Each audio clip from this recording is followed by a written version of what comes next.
తన మనసులో ఉందనేది మన ఇద్దరికీ తెలుసు. ప్లీజ్ కార్తీక్,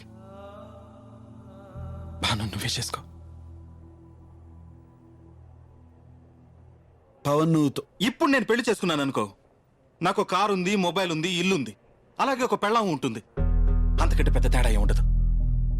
నేనేం త్యాగం చేయట్లేదు, త్యాగం చెయ్యట్లేదు. మాటలు రావని చాలా బాగా మాట్లాడావు. 5 ఏళ్ల క్రితం ఒక రాత్రిపూట ఇదే స్టేషన్లో ఒక అమ్మాయి ట్రైన్ ఎక్కి నా కోసం వచ్చేసింది. అప్పటి నుండి ప్రతిరోజు తన వాళ్ళని తలుచుకుంటూ ఏడుస్తూనే ఉంది. కొన్నేళ్ల తర్వాత వాళ్ళని మర్చిపోయింది. వీడు పుట్టాక పూర్తిగా మర్చిపోయింది. తను లేదని నిజం మేము ఇప్పుడిప్పుడే మర్చిపోతున్నాం. అలాగే భాను నన్ను మర్చిపోతుంది.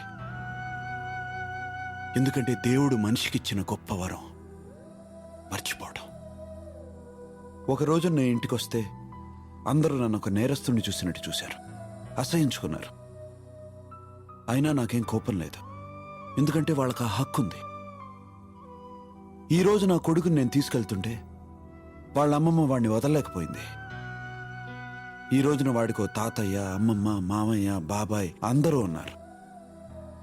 మరోసారి నేను ఆ తప్పు చేస్తే వాడికి ఎవ్వరూ ఉండరు. ఎలాగూ నేను అనాథగా పెరిగాను. దయచేసి వాడిని అనాథం చేయొద్దు.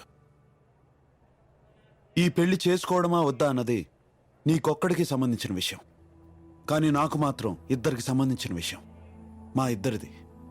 అంటే ఈ విషయంలో నా కూతురికి సంబంధం లేదా బాబు?